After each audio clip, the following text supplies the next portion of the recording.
All right. Welcome to another episode of the All American Hoops Podcast. I'm Chris Driscoll, and this is episode 75. Joining me are my two brothers, John and Matt Driscoll. How we doing, gentlemen? Hey, thanks for having us on, man. It's a pleasure as always. I'm going through some technical difficulties right now. My laptop that hasn't been working while plugged in, unless it's plugged in for the past couple weeks, is now just not working in general. So No. might be time to hang it up. I'm on my phone. I don't know if you have any 75s off the top of your head, Chris. I have do. one. Yeah. I do as well. I'm assuming it's the same one that we all have. But yeah, the worst son-in-law ever. It's Francisco Rodriguez, who was the closer for the Mets for a couple of years, but also has the all-time regular season saves record from a couple of years before that. I'm assuming you guys have the same ones. I had Reed Garrett as well. Oh, okay, very good. Josh Zudu on the Giants too. Bad player. Very bad. And then the San Francisco Giants. Anybody know? Anybody? No. Current or no? Not current. Angel Pagan? I don't know. Pagan was 16. Barry Zito wore 75 for the Giants. Oh, okay. Oh, nice. Very good. Yeah. No basketball players. There was none for 74, none for 75. I don't know if there's one for 70. There's like a big gap. Obviously there's one for 77. I'm not sure there's one for 76. I'll have to check that next week. Was your obvious one for 77 sexy pants Vincent Poirier or Taco Fall? Yeah, obviously. I don't know what other 77 I'd be talking about. But all I know is that 77 did indeed get cooked last night by some guy. I'm not sure if you know his name. It's this guy. He wears the number 27 for the Minnesota Timberwolves. Put together an absolute masterclass after being supposedly unplayable for the entire series. But not supposed I don't know. Let's see the 27, Chris. Come on, flash it to the camera. There it is. Yeah. All right. I'm actually pretty pleased that you didn't show either of us that before. This is a surprise. That is so good. Yes. Well, because like I logged on. I just had the AH shirt under this, and then John joined. I was like, oh crap, I wanted to put this on, so I literally turned my camera off so I could put it on, and then had the sweatshirt on over this. But we will talk about that game a little bit after that, just because we usually like to start with the Celtics just for a little bit before we dive into anyone. We have a really packed show tonight, by the way. We have we'll dive into the Celtics a little bit. We'll briefly talk about every other series. We'll give our predictions for the rest of the playoffs. And then after that, we will discuss potential Giannis packages, which obviously that's one of the main talking points, because it was the main talking point yesterday. But then up until, the Lakers got eliminated yesterday. So then now the main talking point on the timeline is everyone getting traded, so, which is a beautiful, beautiful thing to see. That's including Players' Choice guy saying that they should totally blow it up and trade both LeBron and Lucas. That was hilarious. But we'll start off with our Boston Celtics. The Celtics won on today's Thursday. What was that, Tuesday night or Monday night? Was it Tuesday or Monday? Tuesday, right? Yeah. Tuesday night they officially eliminated the Orlando Magic. They won in a 4-1 series. It's kind of similar to the Pacers series last year, to where obviously 4-1. It doesn't sound close, but like the Magic had us fighting every single night. And I came away from the series disliking the Magic significantly more than I did initially. There was some sort of respect that I found for them, and that's just like their whole grit and grind system of the entire not allowing the other team to score, and like their defense first mindset. Obviously, it's more important to have an elite offense than it is to have an elite defense, but still the Magic do have their own little way of competing. So Matt, I was wondering if you had any takeaways from the entire series. Yeah, you kind of just touched on it. My biggest takeaway is that I have a lot more respect for the Magic. This was basically their season from hell. I mean, obviously Jalen Suggs didn't play. Mo Wagner was out for the year as well. So that's two guys. I believe Mo started for a lot of the year, if I'm right, Chris. I think so. I know he came off the bench some games. I believe that he started, like he was like the sixth guy or their fifth starter. And so to have two starters out, and still, you took a game from the champions and the favorites to come out of the East, and you played them pretty well. Besides, every game was close besides the last half of the fifth game. Um, yeah, a lot of takeaways. Their defense is legit. They just beat the hell out of you. They wear you down. They're super, super physical, which if the Celtics weren't playing them, I would love. It's awesome to see if they're not playing your favorite team. Um, and Paolo and Franz are the real deal. They're studs. They put up terrific, terrific numbers. Obviously, there's some growing pains of turnovers and maybe settling for mid ranges if you're Paolo, or settling for threes if you're Franz, because you can't really shoot it that well. But they're super young. I think Franz is what, 22, Chris? My laptop's dead, as I mentioned, so I can't look it up. And I think Paolo's 23, something like that. Yeah, Yeah, so the future is very bright. So I came away from the series feeling 50-50 on the Magic, and you guys kind of both agreed and took half of what I felt about the Magic, and that's the quote unquote gushing about them, showing respect. I agree with that. I think that and I said it in our group chat earlier, I'm almost glad the Celtics had this tough physical matchup, because it almost prepared them for what they're going to face down the line. Whether they face off against the Knicks or the Pistons, two teams probably better than the Magic overall. If you loop in offensive, they're just so much better offensively. Yeah. Okay. Yeah. We can argue about that, but you know what I mean? But both the Knicks and the Pistons are not even close to the Magic defensively or physicality wise. So, credit to them.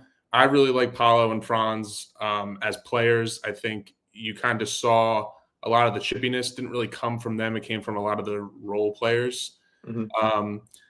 And now I would love to move on to what I wanted to talk about, is the other half of what I think about the Orlando Magic. I think the Orlando Magic, a lot of their role players, let's just call it what it is, a lot of their players not named Franz or Paolo are very similar to the meathead at a pickup game that sucks at basketball and is using it as cardio.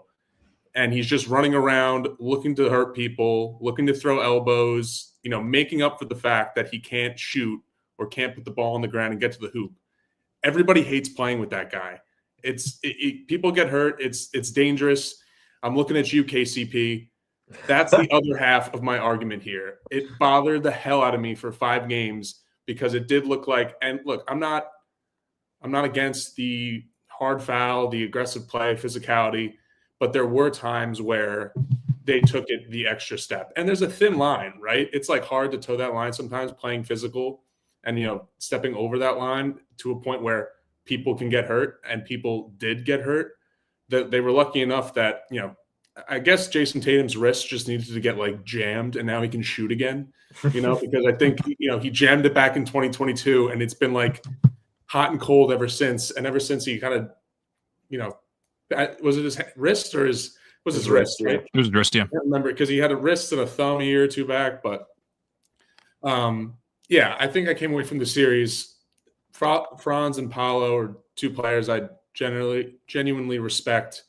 I thank God that Franz struggles to shoot the 3 ball, because he is unbelievable free throw line extended and in. And Paolo truly does give you Tatum vibes. I know they're both just big wings from Duke, and that's easy to relate to them, but they both kind of carry themselves in the same. They kind of have the kind of stoic, not too showboaty. They're both pretty even keeled. So yeah, much respect to those 2 guys. The rest of the roster, Cole Anthony, KCP, enjoy Cancun. I was just there 2 weeks ago. It was lovely. I hope you guys enjoy it. Absolutely.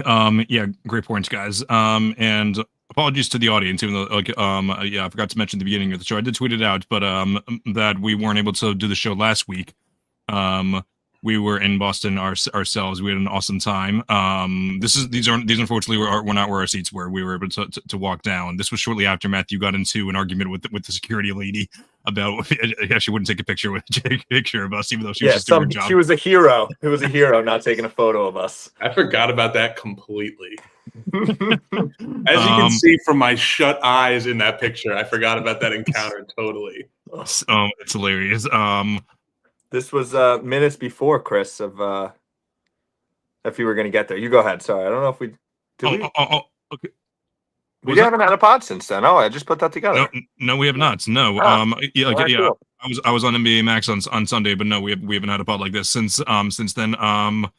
But yeah, this was minutes before we were able to walk over to the Celtics post game show, featuring Eddie House and Brian Scalabrine. Two Boston legends, 2008 champions, and color commentators for NBC Boston. I'm not sure if Eddie House definitely is, but he's not full time like Scal. But yeah, I was able to dap up Brian Scalabrine.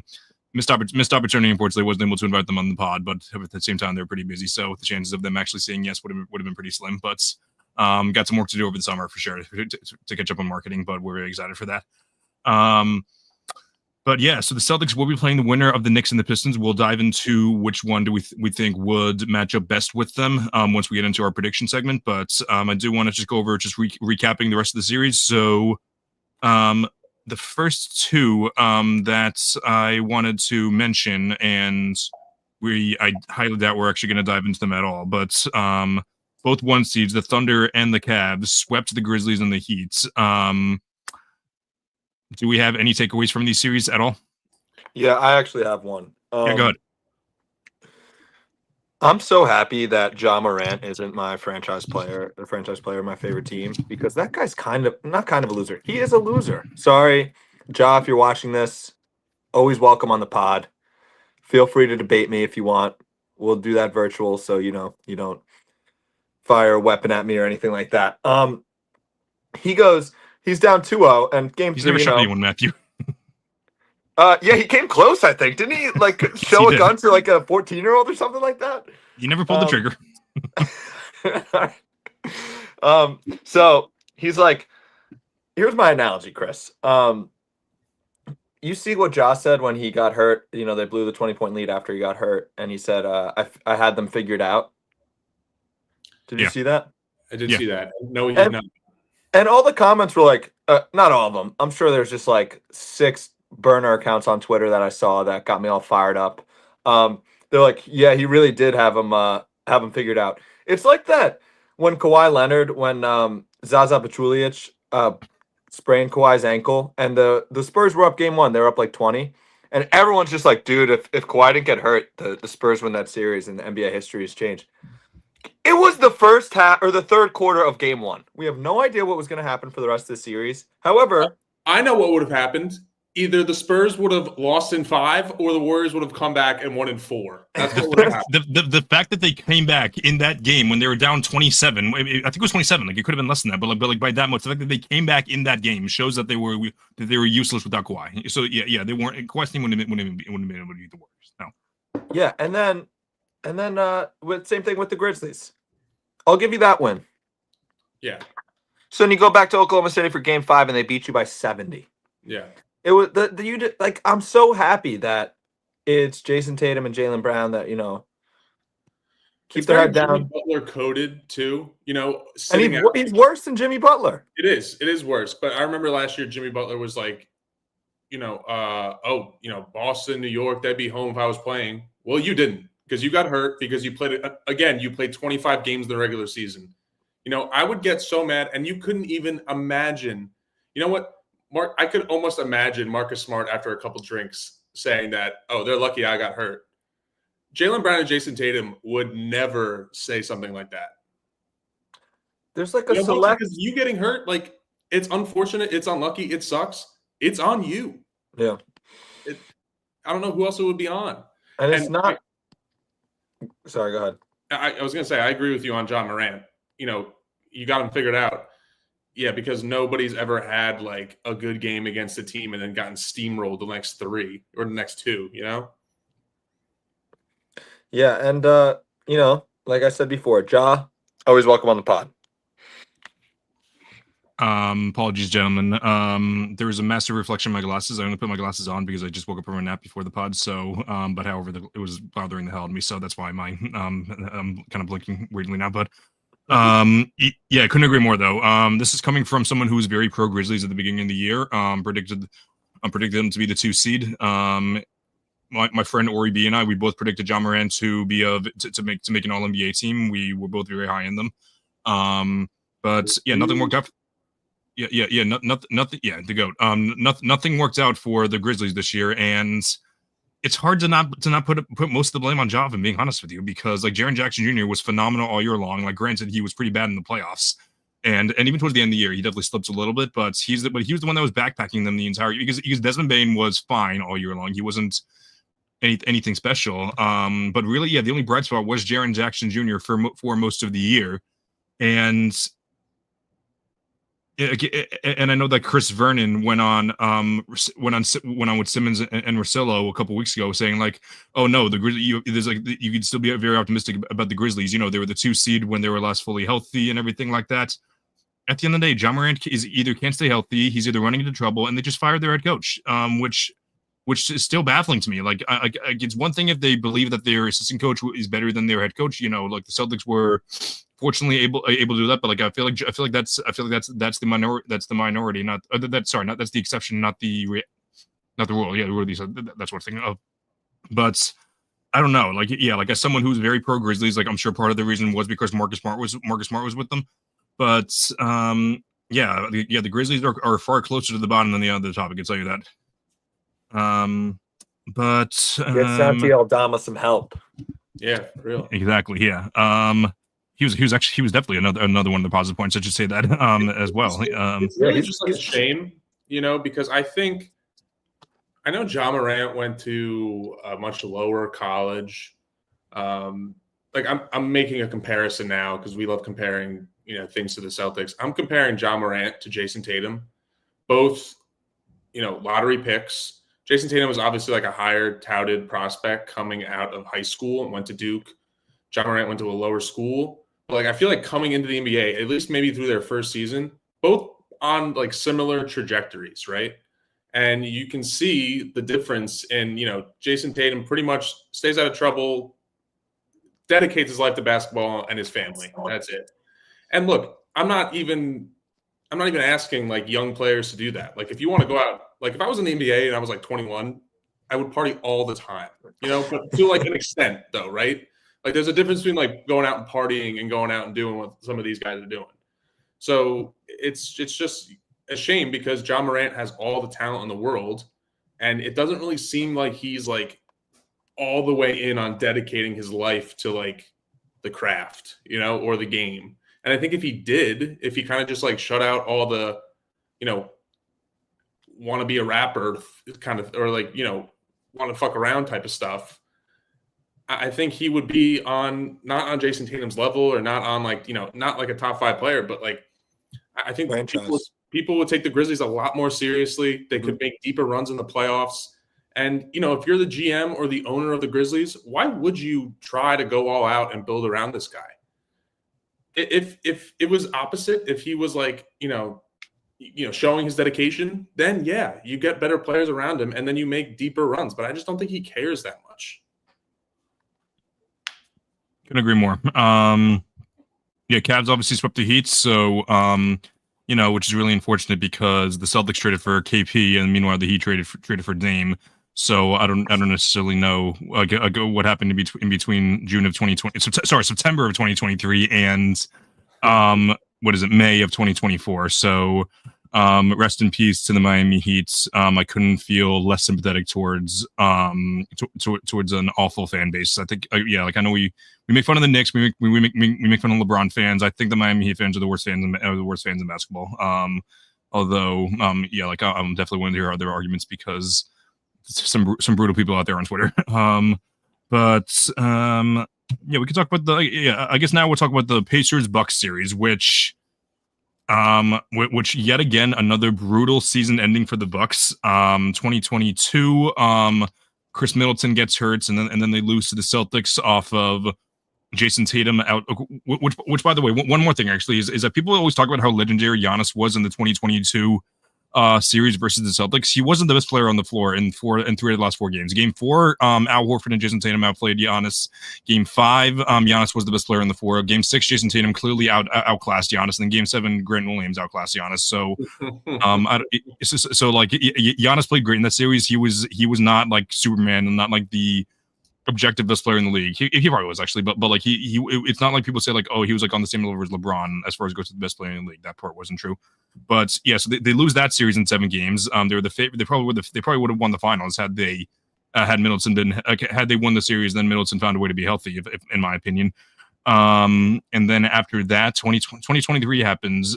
They lose in the first round with Giannis getting injured, and they lose game 5. And I always said there's no like they lost the season with Grayson Allen dribbling out the clock. I literally said like there's not a worse way you could have that season. That was before Grayson Allen had like a career year with the Suns. And then 2024 happens. They trade for Dame. And I know we disagreed on the show before. Like I think the trading for Dame it was still the right move.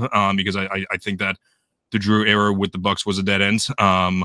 But yeah, both hang on, John. But yeah, both Dame and Giannis get injured, and then this year was a total disaster. But I'll explain the game there. What do you want to say, John? Yeah, sorry. I just wanted to say that I agree with you that the independent trade of Dame, like Drew, was absolutely correct. Mm-hmm. Just from like a Bucks fan perspective, it just must it's just like salt in the wound that Drew ended up on the Celtics. You know, like you couldn't like predict that though. Like you didn't think that Portland was going to flip him, or at least not flip him to the Celtics. Yeah. Yeah, like I feel like most people were thinking that he was going to either get flipped to the Sixers or to the Heat. Like I had in my mind like I didn't want them to trade Rob or Al, or especially Al. Like Rob I was kind of 50-50 on, and then ends up being the right move. But yeah, and then this year, they were up. Like granted, they weren't going to win. They probably weren't going to win the series anyway. They were down 3-1. I doubt they were going to win games 6 or 7, or definitely. I doubt they would win 2 in a row. But anyway, they're up 7 with less than a minute left, and then they, in a total Doc Rivers fashion, they totally choke it away.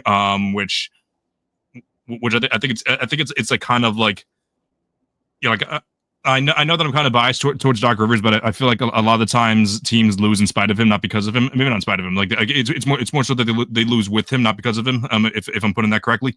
But these bad moments are adding up, man. Between a couple of 3-1 losses, between more than a couple, like a handful of 3-2 losses, a couple of 2-1 losses, and now probably one of the biggest choke jobs of all time. It's kind of tough to come back for that. And if I'm being honest, I don't know why he took this Bucks job in the first place. But yeah, it'll be but anyway, yeah, the Bucks have an interesting future. We'll talk about potential Giannis trades at the end of the episode, as I said. But Matt, any takeaways from the rest of the series? Yeah, all 3 of us picked the Pacers, which ended up being the right pick. I thought this was going to be a better series. Obviously, I believe we picked before the Dame blood clot news. That's correct, right, Chris, or no? No, I think it was no. The Dame blood clot. Before he came back. Yeah. Yes, it was before that. Yeah.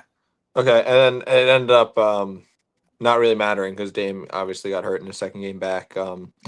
And it's an Achilles injury, which means he's out for the rest of next year, which just is further salt in the wound for Bucks fans. The Bucks are built horribly. Chris, you were talking about this, how we're built for the CBA rules of 2022, not the new CBA rules. They have Giannis. They have an aging Dame who, after he comes back, who knows how he's going to be. He's a small guard coming off an Achilles injury. And then you have no bench, no depth, no young exciting guys. You don't have like anyone. If you trade Giannis, you have to get somebody to build around. You don't have like anybody in the woodwork already. And I said no picks, right? They have no picks till 2031, I think, 2030. Something ridiculous like that. It's horrible. And if you have a guy like Giannis, I mean, we're going to talk about it later. Like, I'm always for not trading those guys. Like, never just sink the ship with him. I don't think you can win any trade where you trade the second best player in the world. But I don't know where they go from here. They got totally outclassed the entire series. The Pacers are playing elite basketball as they have been for the past month or two.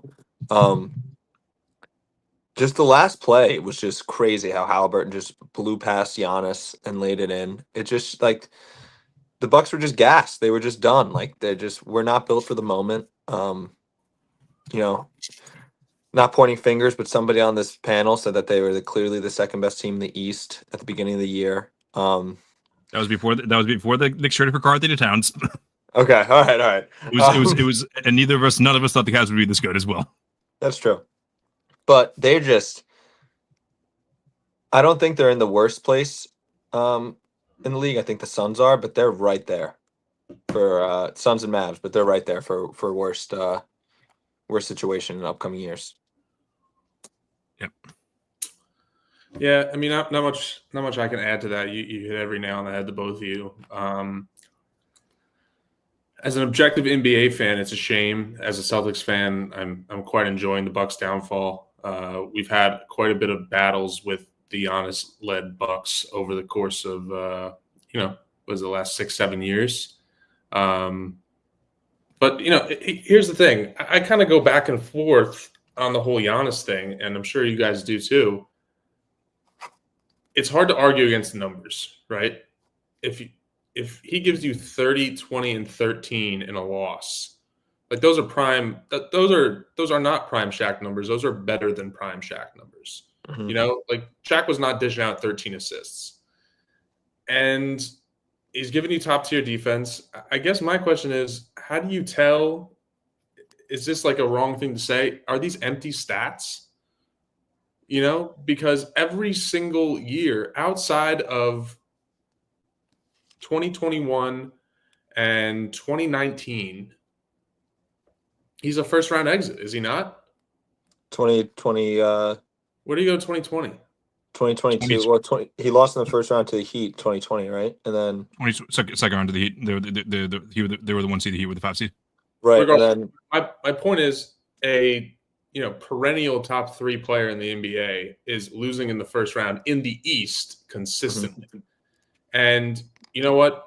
I think this is actually something the media has gotten right across the board, because nobody talks that, Bucks fans complain. No one's talking about Giannis averaging 30 and 13.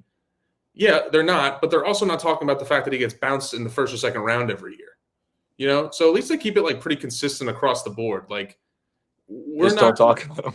You can be like a top 3 player in the regular season, and we'll give you, like your first team All NBA. We'll give you your top 3 MVP finishes, but we're not gonna like put you in.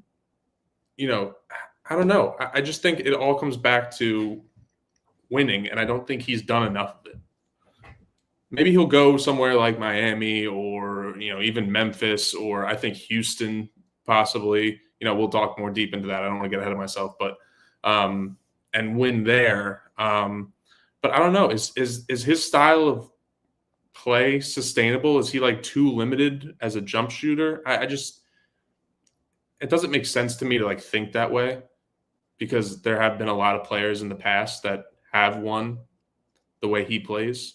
He has won the way he plays. Yeah. But maybe he just needs more talent around him. Yeah, that's what I think for sure. Because at the end of the day, it's and Matt touched on this in the beginning, but CJ McCollum and Grant Williams should be banned for life from any type of negotiations, meaning from any organization ever, not just anything. Just because, like I said, like the Bucks built their team around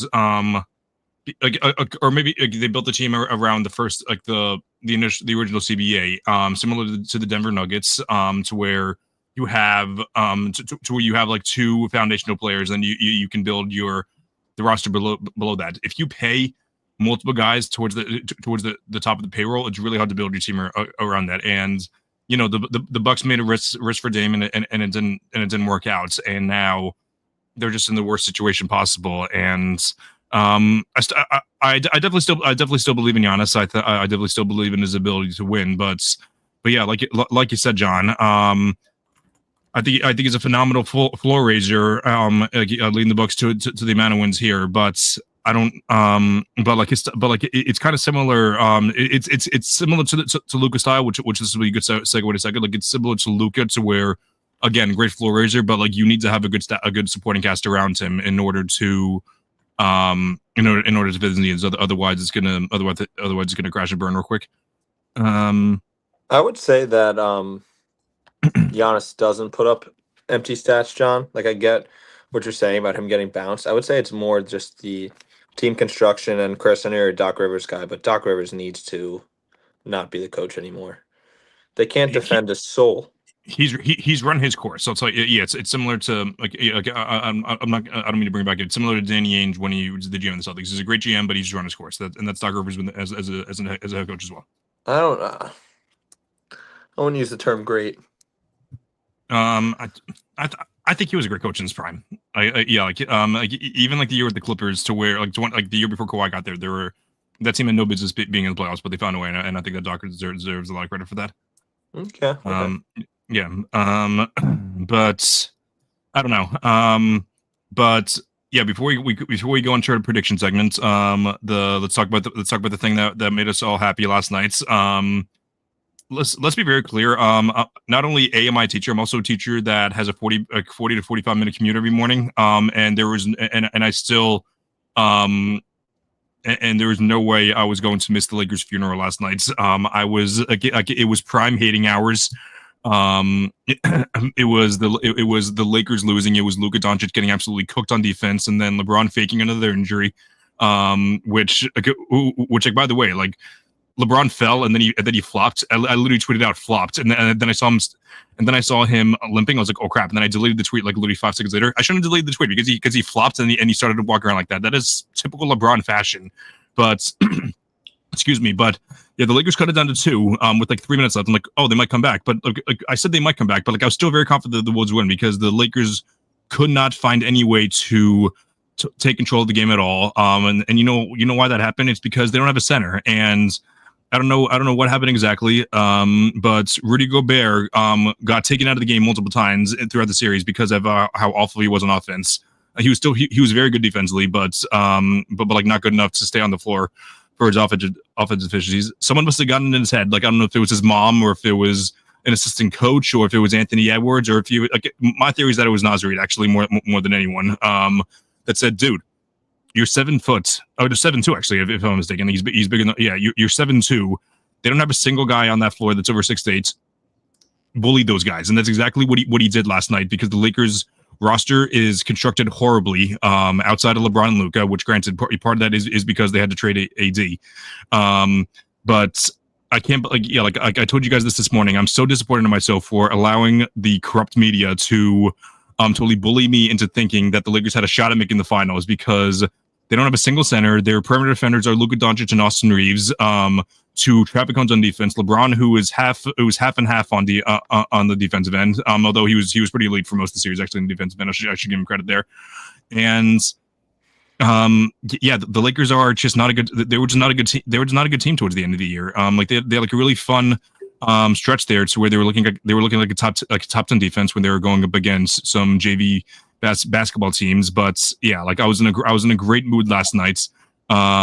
Ended up getting about 4 hours of sleep, and then I took a 2-hour nap when I got home, which led me to to having to like, I haven't even had dinner yet because of it. But all in all, yeah, it was prime hating hours for me and phenomenal for my Rudy Gobert agenda. And I'm not going to trash Anthony Edwards too much because he did some things last night that didn't necessarily show up on the stat sheet. But also shout out Julius Randle just because I didn't really, yeah, like I'm someone who's trashed him a lot on the show, but he's been phenomenal this series. So, John, any takeaways from my nice tangent there? Not to switch topics really quick, but last time we spoke about the Knicks Pistons game, the Knicks were up like 15, and now the Pistons are up 2. Oh, whoa. Okay. I think Malik Beasley has like 20 points. But no, I think you made some great points, Chris. I think the Lakers were built poorly, and I think when that trade fell through after the Luka trade, we should have known then, right? They did not have a big man. They did not have. We actually sat here on this podcast and said, you know, who is their best defender? And who did we say? Dorian Finney-Smith, I think, is it, Yeah, and Rui. Dorian Finney. Yeah, either him or Jared Vanderbilt, one of those two guys. Probably Vanderbilt, but he's also In their starting five. yeah. Like, Well, in the starting five, DFS didn't join the starting five, which never in their starting five it would have been Jackson Hayes, who was just horrendous on offense. No, it's not Jackson. Horrendous. It's LeBron. No, it's LeBron. LeBron was their best defender. This, like, I would say. yeah, and I think you're not going to put all the blame on someone, but if you're going to put a good chunk of the blame, it's on Luka. I think you saw what you saw last finals. Good teams will hunt and hunt and hunt. And yeah, he'll give you great counting stats. Again, he'll give you like your 37, 9, and 7 or whatever, but he's going to be giving up a ton on the other end.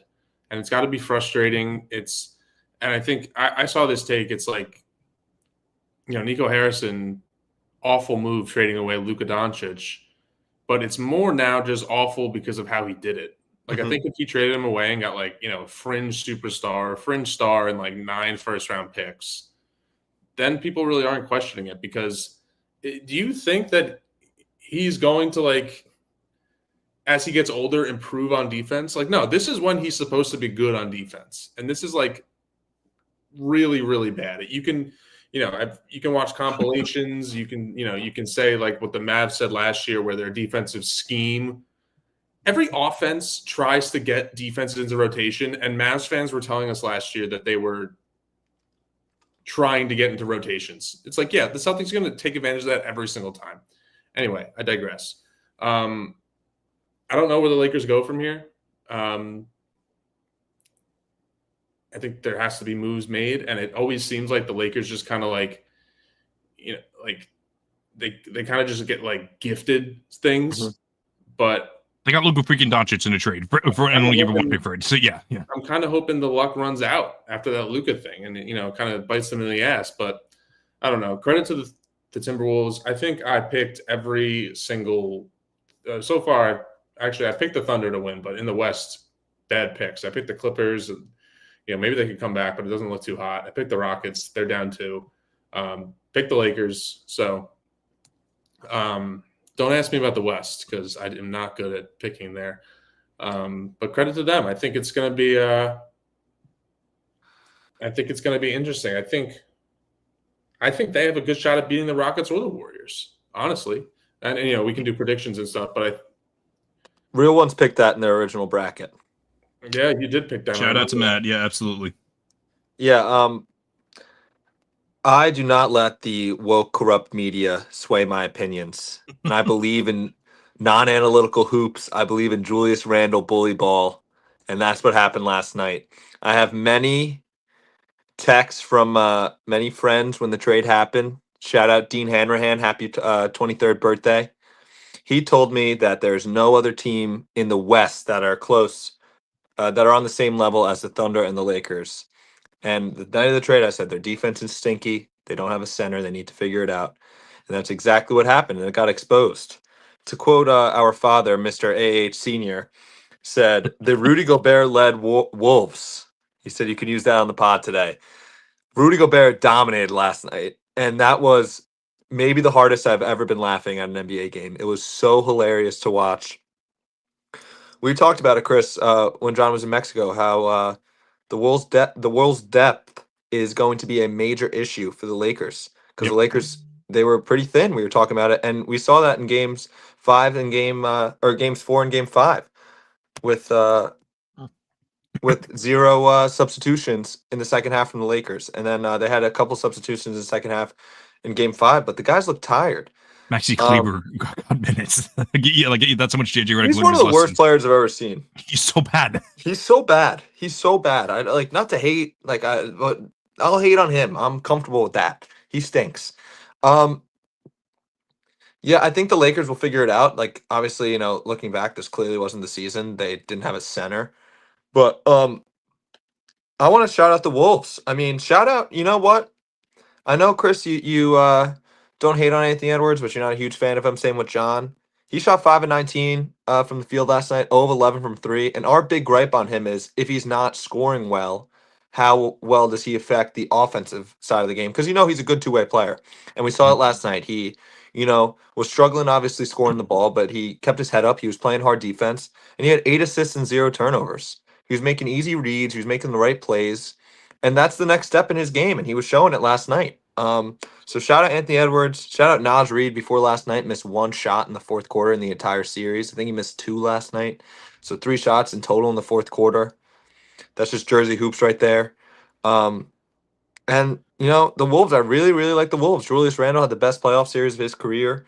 Some are saying it's because it's his first healthy playoff run. Others are saying it's because he was held back from by Jalen Brunson and Tom Thibodeau. I don't know what side I'm on, but people saying, yeah, I think the Wolves can make a run. I don't think they can beat the Thunder if they make it to the Western Conference Finals, but I definitely think they can make the Western Conference Finals. I think they're well coached. I think they're deep, and I think they have a very powerful 1-2 punch that could take over games. You pose a good point, Matt. I don't think that they can beat the Thunder, but I do. It's funny. It's kind of funny how basketball works. It's all about like matchups and like perception.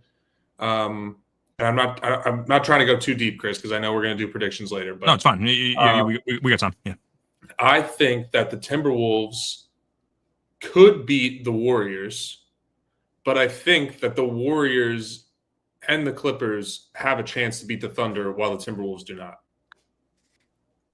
I don't know why. It might just be Steph Curry, but I don't know. I think that it's a matchup thing, like you said. Yeah. But I just don't see the Timberwolves beating the Thunder. I think they're a little bit too versatile. Yeah. I'm getting ahead of myself, but I just wanted to. It's okay. Yeah. So, Chris, I have one more thing to say. There's a YouTube video. Okay, sorry. Go ahead. No, I was going to say I have a couple more as well. So yeah, give your point, and then I'll add mine as well. I sent a YouTube video to known friend and known recurring guest on the pod, Timmy McEnany, today, of Luka Doncic getting scored on last night. Do you know how many points were technically scored on him last night? Oh, geez, how many? 44. No, I was going to say 25. Oh my. 44. Your season's on the line, and your fat ass isn't giving any effort on defense. Are you kidding me? Have some pride. Get your ass down in the seat. Get your ass down and defend. What the hell's the matter with you? By the way, in addition to that, also friend of the pod, Sam LaFrance tweeted it literally in the first quarter. He said, "How long before Luka starts limping or grabbing his knee?" This was in the first quarter. Beginning of the third quarter, he tripped and then was grabbing his back like a 75-year-old man. To where the NBA Twitter doctor that I mentioned in last week's episode, 2 weeks ago's episode, said, I may be over exaggerating, but I think that Luka has a fracture in his back. No, he does not. He does this every single year. Like, give me a break. I think it's him and LeBron. They're 2 peas in a pod. When things aren't going right, fake an injury. Yeah, that's what I would do. That's what I would do in pickup. The thing is, even his own coach is calling him out. JJ Redick, like, oh, we got to get into playoff shape. How many people are going to call you out for being a fat slob before you cut out the hookah and you cut out the McDonald's? Get some ground turkey and rice and hop on a treadmill, dude. Come on. He's so talented, and it feels like it's going to waste. He's putting up these like unbelievable stat lines, but he's just like, it's not winning basketball. It's so frustrating. First of all, ground turkey is gross, so I don't blame him for not eating that. But you make a good point. I feel like it's like I saw a tweet. I forget what it was. It's like, you know how hard it is to be like considered out of shape as an NBA player? You are running and burning so many calories and moving around all the time. And you know what? You're going to make like $300 million or something like that. Hire a chef. Be like, I need to eat this much every day. Can you make me some tasty things? He'd be like, yeah, sure. That's how easy it is. Switch to light beer. Maybe mix in a vodka soda. Let's get off those carbs. Why do I know this and you don't? I don't know. 82 times a year. He doesn't play 82 games. He plays like 70 something. He played less this year. But how many times a year he runs up and down the floor for 30 minutes and has to do an additional prep for that? How much food you have to eat in order to be considered out of shape? That is the most ridiculous. It's the food, but it's also his cardio is the biggest thing. That's true. Yeah. You look at, he's playing a ton of minutes because the Lakers lack of depth, but your hands are just on his hands are on his knees when he doesn't have the ball. He's sitting in the corner. He's not moving on offense if he doesn't have the ball. And on defense, it's dribbling up and pointing at him. I mean, it's also him and it's also Austin Reeves if you want to pick. I mean, not cardio, just defense wise. But it's just like, Yep. come on. Best third option in the NBA. Austin Reeves. No, John. That was the agenda 2 months ago. The agenda now is that they need to trade him because LeBron and Luka don't have enough help. Actually, yeah. Right, So right. yeah. Shout out to Drew from Picket Side, friend of the pod. He was one of our best guests that we've had. But yeah, he was the one that was leading that cause. Yeah, that's a bad take. But one more thing. Matt brought up JJ Redick. He is, and I know I said in the Steve Kerr is one. I said the Pop is two. I think the JJ Redick might be two, honestly. As far as it goes for my least favorite coaches. That's recency bias. It most certainly is, but like I don't think I've ever because like people were saying like, oh, it's gonna be pretty cool seeing a guy like go to the media and like talk about them about basketball. No, all he does is bitch and moan. Like whenever someone gives him a hard question, he is like, oh, JJ, you played your starters 48 minutes, no, not 40, you 24 minutes in the second half the other day. What adjustments are you gonna make? Are you saying that are you saying I don't do this? And he just stormed off. Joe Mazzulla gets hard questions from the Boston press all the time, and for the national press for that matter. And sure, he snaps them once in a while, but he never storms off like that. And just like the whole hard ass thing, it works if you're Greg Popovich or Steve Kerr because they win a lot, which Steve Kerr doesn't because he has Steph Curry and Kevin Durant. But that's another story. But like if you're going to win a lot, you can get away with that.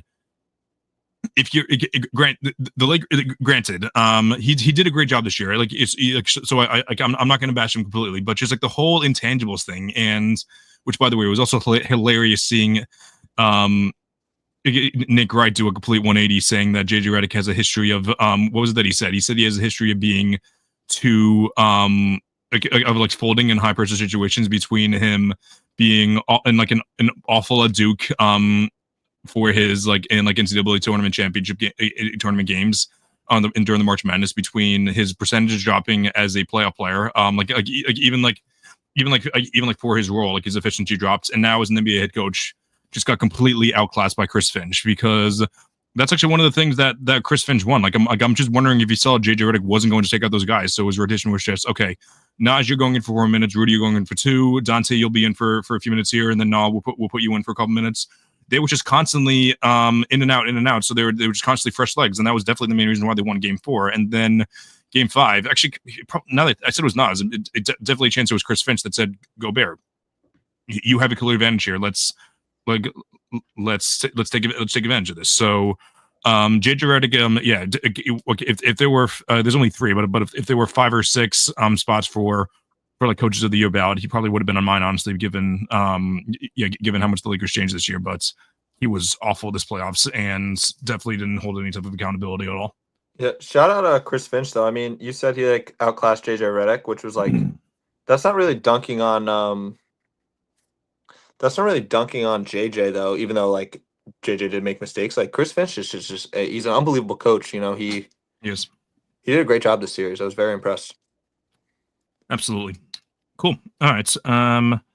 So as John mentioned, I think the Knicks are probably going to starting around what is it? Probably like the start of the third quarter now. This is what I'm assuming. Yes, it still says halftime, so probably going to start in a few minutes. But yeah, the Pistons are up 61-59. I would say obviously the Knicks win this game, they win the series. Would you say it's Pistons win tonight? Would you say it's 50-50? Like, do you think it's a coin flip for Game 7, or do you maybe 55-45 one way or the other? I would say. Go ahead. You go ahead. I'm thinking coin flip, maybe like 51. Maybe like 52-48 in edge to the Knicks, maybe. But I don't know. But like at the same time, though, it's like the Pistons have all the momentum if they win tonight. Yeah, that's the thing. It's I think it was George W. Bush during the presidential election said he had the big momentum. Very important in hoops. The Pistons, if they win tonight, would have all the momentum, but I think I keep leaning on experience this playoffs, experience, and the Knicks. I mean, they haven't made a deep run with this core, but a lot of the guys have had deep runs in their past, and I think a Game 7. With so much pressure in New York, a ton of pressure. I think the Pistons would not collapse, but I think they wouldn't live up to it, and I would pick the Knicks in this in Game 7. And I think I would pick them tonight too, Yeah. even though it would be pretty funny if they blew a 3-1 lead. It would be very funny. Yeah, I'll probably take the Knicks as well. What are you thinking, John? You thinking you taking the Knicks rest of the series if they, regardless of whether they win tonight or on Sunday? I think Saturday. I'm going to take the Pistons to win tonight, but I think the Knicks would close it out in Game 7 at home. Sounds good. And the Nuggets are playing the Clippers tonight. Honestly, don't think I'll. Even though the Clippers were my pick to make the conference finals, I don't think I'll stay up for that game. But the Nuggets. Do you have? Oh, sorry, you're gonna go ahead. Go ahead. Sorry, keep interrupting you. I thought you were flipping on your conference finals pick. I'm like, are you flipping yet, or what do you think? No, I'm not. I'm not someone that goes back on my word. Nice. I'm still. No, I'm definitely taking the Clippers. Like even if I was thinking about going Thunder, mainly just because I was also mainly because the Lakers lost as well, and I was thinking like I don't see a world where anyone besides the Lakers or the Thunder make the conference finals, make the finals. But the Clippers have come back. Kawhi Leonard. This isn't what's the word? I don't know what this like. This isn't whatever to him. Like this isn't new to him, but yeah, he's come back from 32 leads before. He did it in 2021 against Luka, and I definitely think there's a world where. But I also believe in Ty Lue as well. I think that he'll make the right adjustments tonight. So I'll take the Clippers to win this game, to win tonight and on Sunday as well. I think the Clippers are a better team. I don't know why. I don't know why I'm kind of hesitant to pick them to win the series. I mean, obviously they're down 3-2. I think they win tonight because the Dome is a tough place to play in, but so is Denver. I mean, Denver always just has a terrific record at home. And Jokic in a Game 7, and if Jamal Murray, has a Jamal Murray game, which he's capable of, I don't know. I think I'm going to pick the Nuggets to win the series. I think I'm flipping on my pick. Okay. Inconsistent play from James Harden in the postseason. Yeah. Oh, yeah. I was hesitant, John. I forgot about James Harden. I'm so confident in my pick right now in the Nuggets. Go ahead, John. Sorry. No. That was all I was going to say is just inconsistency. Yep. And then the Warriors are up 3-2 in the Rockets. I was listening to it was probably my first time ever that I listened to the Ryan Russillo podcast. I'm usually just listening to Simmons, but since he was the only one that was on today, I threw that on, and both he actually had Austin Rivers on, who I've actually grown to like into it. Like he actually. I like Austin Rivers. Yeah. Like he's someone that I thought was a little too much of a big mouth, but yeah, like I like him a lot actually. Both of them agreed that the Warriors saw that they got punched in the face last night. They totally gave up. Steve Kerr said, "Okay, I have Steph Curry, I have Jimmy Butler, I have Draymond Green. All of them have had recent enough injuries to where I'm not going to risk it. So we're gonna totally give up tonight, and we're gonna go home on Friday, and we're gonna close out the series then, which is exactly what I think is gonna happen." Yeah.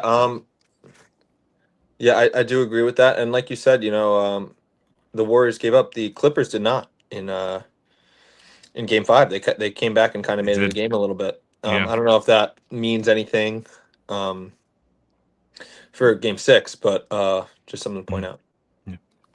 One more thing, because wait, John, do you want to give your Warriors prediction? Before I move on. Yes. I also wanted to apologize for turning off my camera a couple times. My TV in my bedroom has just turned on and started playing while I'm sitting here. Oh, like Friends just turned on, and I was just like, interesting. So which episode? It was Joey. I didn't even see the episode. Joey was complaining to somebody about something though, because okay. I was like, I love that episode in my room. That's just like. So now I have my door open to my room, and I have the remote right on the bed, so I can see if something like runs over there and turns it on. But yeah. Anyway, just wanted to give a reasoning behind that. Yeah. I would say Warriors Rockets. I think I texted you guys last weekend. Rockets are like a fun team because they play defense. I like them a lot, but like they just don't have enough. I think the Warriors just have a little bit too much star power and a lot more experience. So I think Game 6 is in Golden State, right? Mm-hmm. Game 6 is in Golden State. Yeah. I picked the Rockets to come out, but after watching the first 5 games, it became more and more clear that I kind of overestimated their talent. That's kind of like a dig. I don't mean to dig that. I kind of overestimated their experience. They're very young. I think even if the Rockets somehow steal something on the road back in Houston at 7, I still pick the Warriors to win that series. Yeah, I didn't give my prediction AH either. I totally agree with John. The experience. I picked the Warriors originally to win the series. But I was like, maybe the Rockets could win it. Maybe their defense and their athleticism will play a bigger role. But the reason I picked the Warriors was because of the Rockets' woes, which John, you weren't hating on them. I think that's a very fair criticism of them.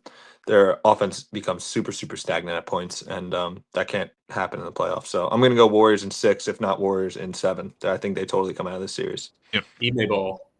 Yep. Before we move on, I forgot to mention this during the Nuggets Clippers segments. I told this to Matt. But I will give a shout out to my girlfriend because we were at Applebee's on Saturday. And the game was on. So I was explain, each time we watch a game, I explained to her the details of everything going on. I was telling her who Kawhi Leonard is. One of the managers in the restaurant had the Kawhi Leonard jersey that I have on. So that was pretty cool. She's like, I really like watching this game. I feel like these guys aren't really as physical. I feel like they're playing basketball. So I thought in my head, I'm like the Clippers are one of the most physical teams in the league. So I'm wondering why she's feeling that way. I looked down on my phone just to check something. She's like, "Oh my god!" She that's when Christian Brown is in James Harden's face, and then Aaron Gordon is literally charging after James Harden, trying to punch him in the face. She's like, it was literally. I'll tell you, it was literally 20 seconds after she gave that take. I was like, yeah, the Clippers are one of the most physical teams in the league, and it's why they've gone so far. So, that is the reason why I'm still very confident in them. Is that I love their grit and grind system. I love Ty Lue. Obviously Kawhi Leonard is one of my favorite players in the league. James Harden is going to be someone that unfortunately is going to you're gonna have to work around his playoff woes. But I'm not feeling great about it. But I'm still gonna go with my Clippers picks over the Thunder, mainly just because if the Clippers come back from the series, it'll show that they've overcome adversity all year long, and it'll show that they'll continue to do so. The Thunder will be their biggest battle yet, but it's one of those things to where at the end of the day, it would be a long and hard fought series, and the longer the series would go, the more confident I would be in the Clippers to close out certain games because they have the experienced vets, they have the veteran coach, they have is Kawhi the only champion on the team? I think he is, right? I don't know if Chris Dunn was on any of those teams. I don't think he was, but I'm assuming that Kawhi is the only one. But just between I like their role players and everything.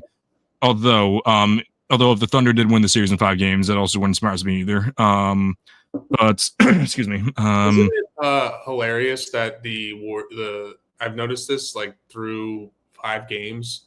Isn't it funny that the outcome of the Nuggets Clippers series is pretty heavily dependent on Russell Westbrook?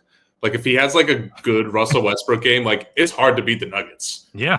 And if he has a bad game, the Nuggets can still win. But it's a pretty high probability if Russ has a good game that the Nuggets are going to win that game. And it's just funny that it's dependent on that because you don't know at all what he's going to do. But again, I think this is another matchup thing that we talked about where I don't think the Nuggets can beat the Thunder, but I think the Clippers can. It's and there's a very high chance that the Nuggets beat the Clippers. So it's interesting. But that'd be that would be a lot of fun. Seeing Russ go back into OKC. He never wanted to leave in the first place, but he felt like he had to for his own sake. And the Thunder agreed obviously as well. But I feel like those were always fun. But so both of you had the Thunder. You had the Thunder going to the finals. I'm assuming nothing. Yeah, I don't think there's really anything that would change your mind right now, right? No. Yeah, I wouldn't think so. So yeah, like I said, I don't want to change my mind, but if I were to say which team I would have going to the finals instead now, I guess I'd probably lean Golden State, honestly. I think that's yeah, like I think at the end of the day, if it turns out to be Clippers versus Golden State in the conference finals, both of them are veteran teams, but I just believe in the Warriors a little more. They have like they would have both of them had the experience roster, but at the end of the day, I trust Steph Curry probably more than I trust Kawhi Leonard. To be like, both of them have been a little inconsistent in the playoffs, but like I do think that Steph Curry's a little better than Kawhi Leonard at this point in their careers. In addition to that, I trust Jimmy Butler significantly more than I trust James Harden, and like the Clippers defense is slightly better than the Warriors, but however, the Warriors defense has been awesome since the Jimmy Butler trade as well. So, it would come down to more than just the star players for sure, and maybe Ivica Zubac would probably be the X factor in that series because he'd be the big man, like the big man, but. Who knows? That would be an interesting series, even though the chances of that being the series aren't entirely that high. Although, yeah, and then out east, I don't know if you guys want to say anything else about the West, but no. No, I mean, John kind of covered it about it being matchups. I think I have the Thunder coming out of the West, no matter what, really. But I do see a world where the Clippers beat the Thunder. I do not see a world where the Nuggets beat the Thunder. I don't see a world where the Warriors beat the Thunder either. I think the only team in the West that matches up well enough and could Agreed. beat the Thunder are the Clippers. But I still have the Thunder. Yeah, I agree. There's one more thing I wanted to say about the West, but yeah, we're already over. Oh, not that we're over. Nobody's out after us, but yeah, then the East. I think most of us have the same predictions. Yeah, we do have the same predictions, right? So I have a question for you, AH and John. Go ahead. Is there a world where the Pacers beat the Cavs? Yes. Yes. The Pacers have the most wins versus the Cavs this year out of any team in the NBA with 3. Fun Wow. fact. Is it 3-2 or 3-1? I'm assuming I don't even know. I think it's 3-1 because they're in conference. I think they play 4 times, unless they met in like the in the in-season tournament. I was thinking. Yeah, maybe. I don't think they did. I don't remember the plan at all. I have no idea, honestly. So yeah, that'll be very interesting for sure. But yeah, there is definitely a world where that happens. The Pacers have a very fast-paced offense. Tyrese Halliburton was not great in the first round, but however, Donovan Mitchell and Darius Garland aren't they're fine defenders. They're definitely not they're not great though. But then again, neither of the Bucks perimeter defenders as well. But yeah, they're slightly more, not slightly, yeah, they're definitely more experienced than the Cavs, especially as far as goes to the playoffs. Pascal Siakam's a champion. Miles Turner has been he doesn't have a ton of experience going far in the playoffs besides last year. But yeah, the fact that Pacers have that conference finals run, that just like that in of itself shows that they have more experience than the Cavs. So and then coaching, obviously Rick Carlisle is the far more experienced coach, even if you want to say that Kenny Atkinson is the better coach in 2025. You saw last year in the Eastern Conference Finals, they play an annoying style of basketball. Yep. Mm-hmm. It's not easy to keep up with. You can get gassed early. And if they steal 1 or 2, you saw it last year with Boston. Like, if they steal that game 1, which they very well should have and could have, the series is completely different. Yeah. All those games except for game 2 were close down to the wire. All it takes is the road team in the situation to steal 1 on the road, gain a little momentum. God forbid they steal 2, and then it's a whole different series. Mm-hmm. So I obviously, you asked me who's going to win. I picked the Cavs, but right. Mm-hmm. I don't think it's absolutely crazy to see a world where the Pacers give them a ton of fits. Absolutely. I think it's going to come down to the stars of the series because both teams. I was thinking I was going to think who has the better bench. I do think it's the Cavs still, but the Pacers bench is super impressive. Yeah. And just their role players. I mean, Andrew Nembhard is literally like Michael Jordan in the playoffs. It's unbelievable how he's just a playoff riser. I think it's so hilarious. TJ McConnell, I mean, Aaron Nesmith was a 50, 40, 90 guy this year. Bennett Mathurin could score 20 points in any given night if he's hot. And then the Cavs bench is also, very. They had a 6-man of the year candidate. They got Dean Wade, who's clamps. It's two very deep teams, 2 very well coached teams. I think it's going to be a great series. I am leaning with the Cavs, though. Still going with the Cavs in 7. I can't wait for the game 4 it's going to be the Ty Jerome versus like TJ McConnell. And they're just going to trade buckets down the stretch, and they're both going to end up with like 27 each. And, it's going to be a night where like Halliburton and Mitchell have like off games, and these guys are just going to step up. Also, I don't know if you guys saw this. I forget who it was from the Heat. It might have been Bam who said that, the Cavs really kicked the crap out of them in games 3 and 4.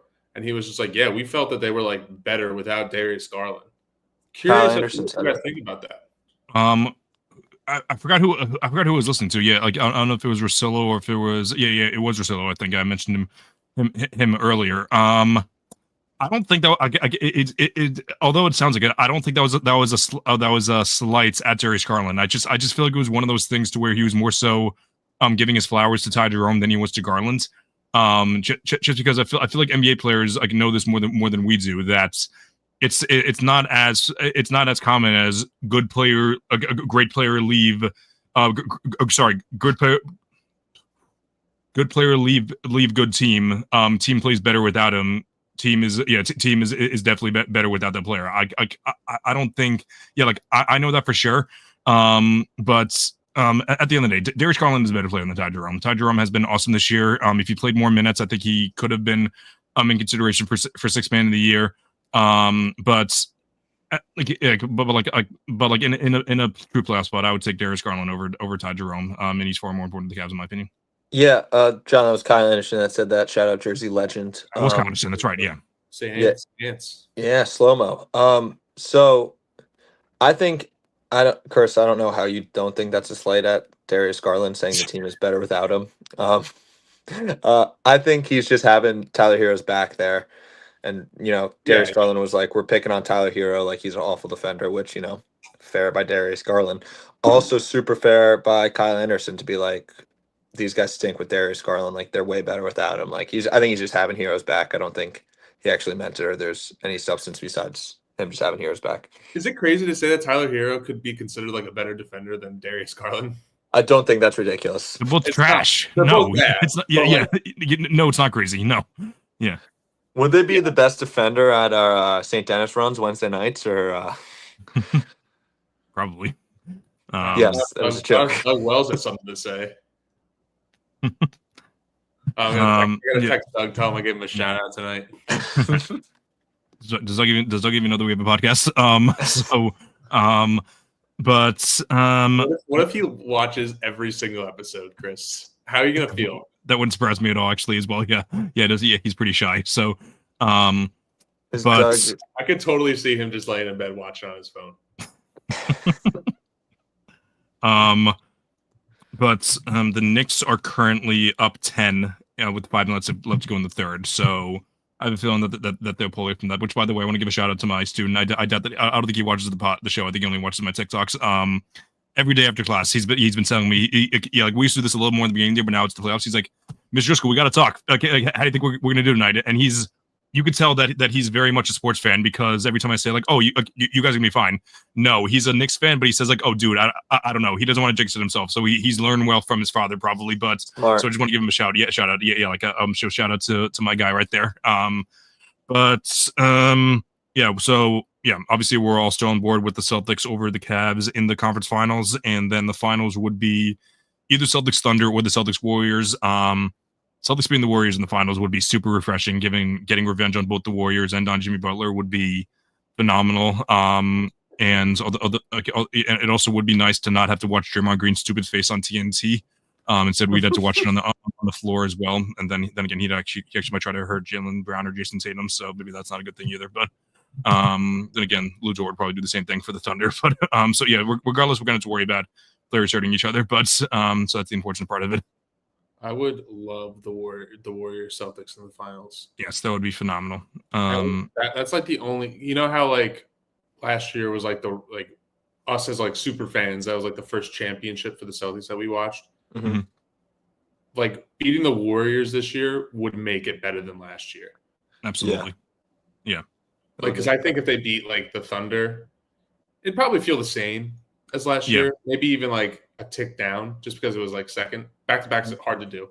They beat like those guys on Golden State immediately. So I think beating any of these teams, like I would say any, like, because like I think most of the teams remaining besides the Rockets, I want to say, maybe the Rock. I'm trying to think. Maybe the Rockets and maybe the Nuggets are better than the Mavs last year.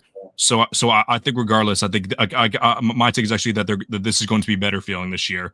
That's especially if Jason Tatum wins Finals MVP. So which I know we're looking way ahead of ourselves now.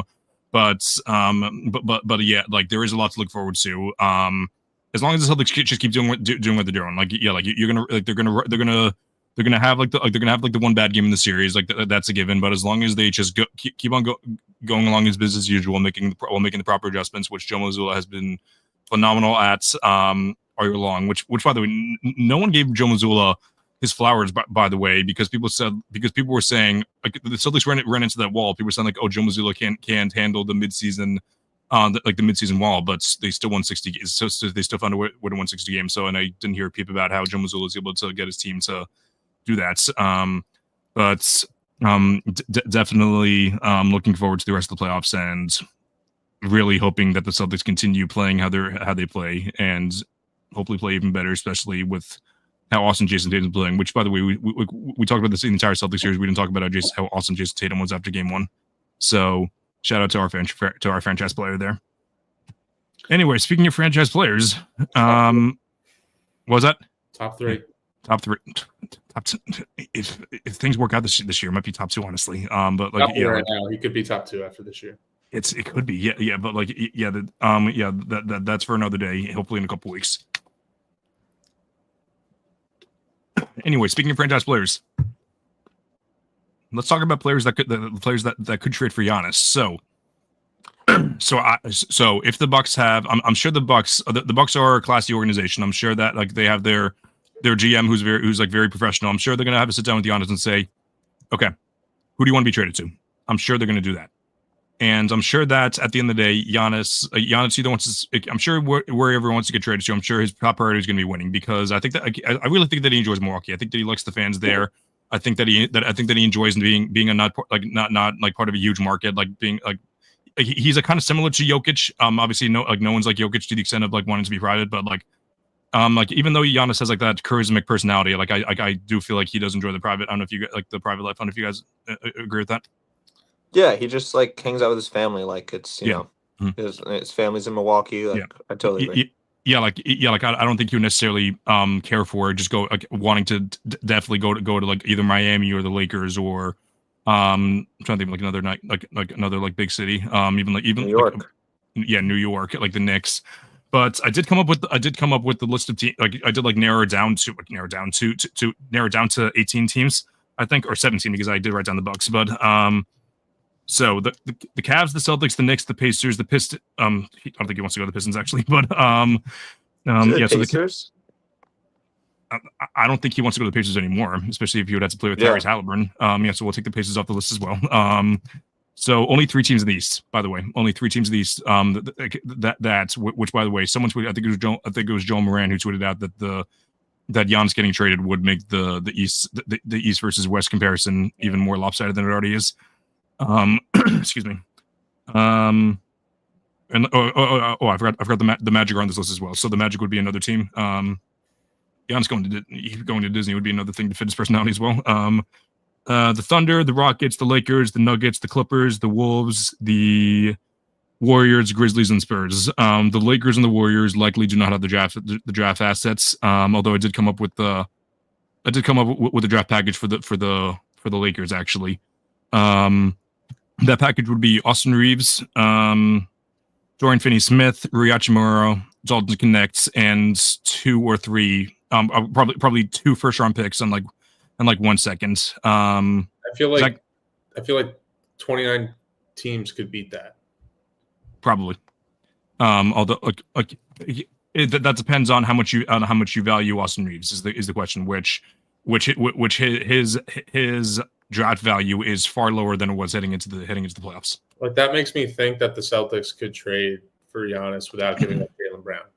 So yeah, I didn't have enough time to like actually work out the financials just because regardless of what happens, it's probably going to be a 3-team deal, which I hate doing 3-team deals on the trade machines because that's really annoying. I highly doubt the Lakers do it. The Thunder have the most. The Thunder have the most to give up while also not gutting their team. So they would have to trade Isaiah Hartenstein, Lou Dortz, just to make the money work. It would have to be those two guys. At least 4 first-round picks, if not those four first-round picks. At least if you don't want to add any players. Okay, if you don't add any players, it would have to be 7 first-round picks in my opinion, which they do have those. Or if you want to make. You don't think they would give up Chet or J-Dub? I don't think they'd. I don't think they want to give up Chet. But and I wouldn't. But I just don't think you make that trade then. Like what? I would give up Chet for Giannis. I'd give up Chet. But given his injury history, but okay, if the Thunder lose to the Celtics and like let's say hypothetically, Thunder lose to the Celtics or the Cavs in 7 in the finals this year, I wouldn't trade for Giannis. Yeah, probably not. I would run it back. Yeah, everyone's young. Yeah. Okay. So how about this? So Hartenstein and Dortz, Case and Wallace, 5 first-round picks and 3 second-round picks. Is that getting the deal done? Who were it was Dort and who? Hartenstein and Case and Wallace. Yeah. Maybe you want to add Aaron Wiggins to that deal too. Yeah, I think it does. It really, it's going to be interesting to see. It depends on what the Bucks prefer. Do they want picks or do they want like players, an up-and-coming star, could be superstar kind of thing? Yeah. So like if they want to do this young superstar, they would have to get either J-Dub or Chet. That would be the deal there. If they want to make the deal with the Magic, they would have to give up Franz. I think it would probably be. Can you imagine how many free throws would be taken in a Giannis SGA offense? Oh, yikes. It'd be worse than Embiid. Yeah. For the Magic, they would have to give up Franz for sure. They would also probably have to add in maybe Suggs. KCP probably for the money. Probably, yes. And I'm thinking like at least 3 first-round picks is what I'm thinking for in Giannis, hypothetically Giannis trade probably. And then also the 2 biggest ones, which like I'm interested to see how the offseason goes because I'm wondering if like the Grizzlies and the Rockets, the Grizzlies, the Rockets, and the Wolves, depending on how the Wolves do the rest of the offseason, if they're all gonna bid for Giannis first, if whoever wins the Giannis trade, whoever loses out on Giannis, I think their next move would be to either go all in on Booker or KD, probably KD. I don't think the Suns want to get rid of Booker. Going for KD, and then see what happens there. So like I'm interested to see which domino falls first.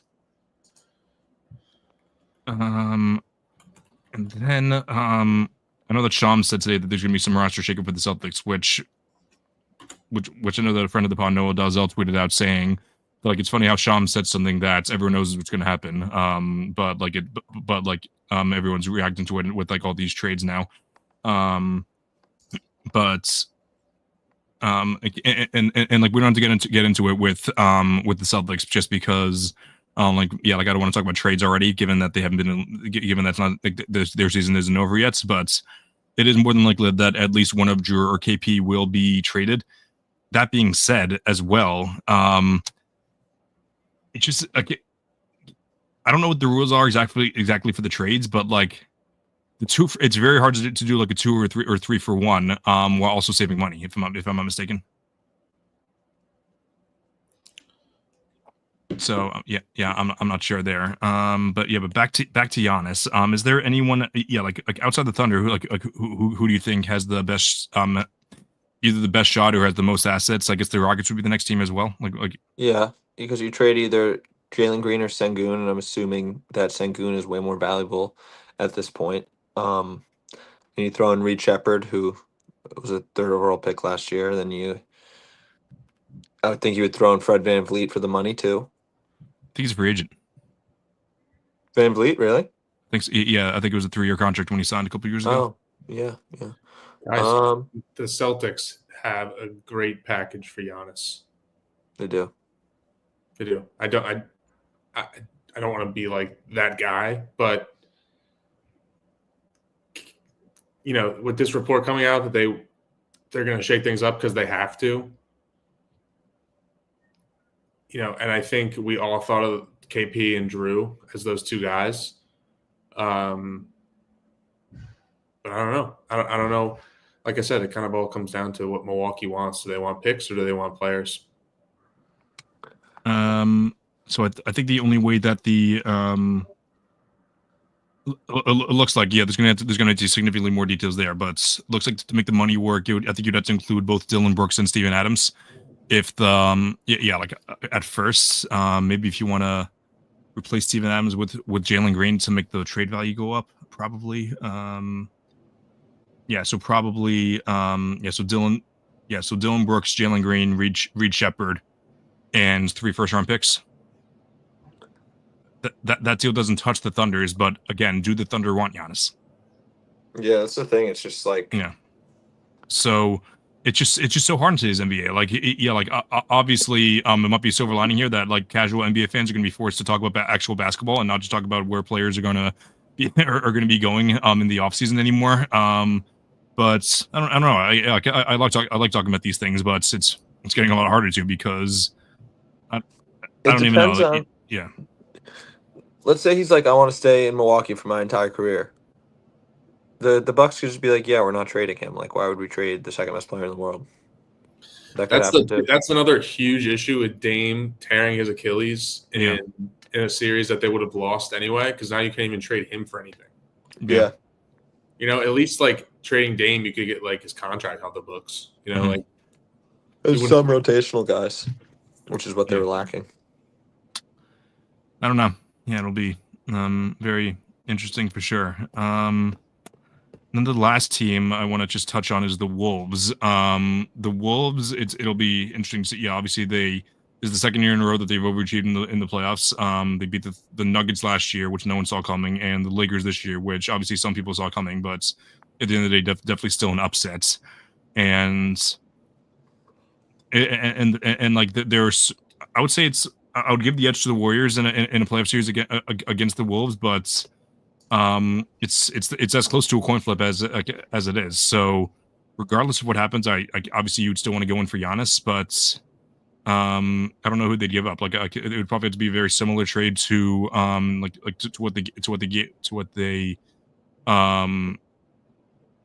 cat trade. Like it would have to be like a combo of Julius, Dante, and a couple, and probably multiple picks instead of here, and also maybe like a couple of maybe Nickeil Alexander-Walker would have to be in that deal as well. Maybe like Dillingham or something too. Dillingham probably too. Yeah, that would be. This would be a rare scenario to where if you have the chance to pair up Giannis with Anthony Edwards, which like this isn't the same thing as pairing up Giannis and Dame. This is Anthony Edwards young and everything regarding that. But I also feel like they'd have to do a side trade. They'd have to find a way to get rid of Gobert and/or maybe not and/or Gobert or Naz Reid. And but depending on what you could get for Gobert at this point, although maybe his value went up just a few points yesterday, just a few points, not too much. That was fake. Everyone knows that. If you were to tell me that Rudy Gobert was going to score 27 and 24, coming from the biggest Rudy Gobert truther on this on social media, I would tell you that you were crazy, but he did that yesterday. All right. So before we sign off, let's give one final Knicks update. They're currently up 12 with 2 minutes left to go in the third. They're reviewing an OG foul, I think, for a flagrant, though. Could be a turning point. Not a game left, but yeah, for sure. I was just checking it. I was nervous. I thought that they would play game one like Saturday or Sunday. No. I was listening to the Celtics podcast. It's Monday, right? Yep, it's Monday. It's Monday. Yep, it's Monday. That's good because I'm going to be in the city all weekend. I don't want to be watching any Celtics game with Knicks fans all around me. Yeah. Like, yeah, I didn't even think about that. But potential game 5, which like if they win in 4 or 5 games, game 5 would be on Matthew's birthday. So hopefully in what would it be 2 weeks from 2 now? 2 weeks from now will be 2 weeks. Yeah, hopefully 2 weeks from this moment we'll be celebrating the Celtics winning whichever series against the Knicks or the Pistons in 5 games. Hopefully we'll be doing that. But nice. would be very nice. All right. I think that's the end. Yeah, I think that's all we got. It was good to be back on the show after having off. It was interesting. It was an interesting couple of weeks because we had to move the time 2 weeks ago. Didn't have we didn't have NBA Max last Sunday because it was Easter, and then we didn't have the on the groups podcast as well. So yeah, it's been happy to be back with our regular scheduled time, and I don't believe the Celtics are also on playing on any Thursdays in the next couple weeks. So I think I know we mentioned last week we might be changing up some times, but I think I'm pretty sure that we'll be sticking with our regular time for at least the next 2 weeks. We'll see what happens after that, but until then, check out my additional content on NBA Max. We go live every Sunday. Myself, Tony from Sports Fluence, the producer of the show, Ori B from Hoop Social, and Jalen Carter Music. Check out his show on Wednesday nights. Check out my column on primetimesportstalk.com. Follow me on all social media platforms, All American Hooper. You can see it down on the bottom right, All American Hooper on TikTok, All American Hooper with the zeros on Instagram, and at American Hooper on Twitter. This has been another episode of the All American Hoops podcast. Until then, keep grinding and stay hooping. Have a good night, everyone. Oh, Canada. Put on a suit, drink water, don't drink and drive. Hey, man, call your mother. It means nothing. It means nothing. No, they lying to you. It's about the money. Now you're more fluent.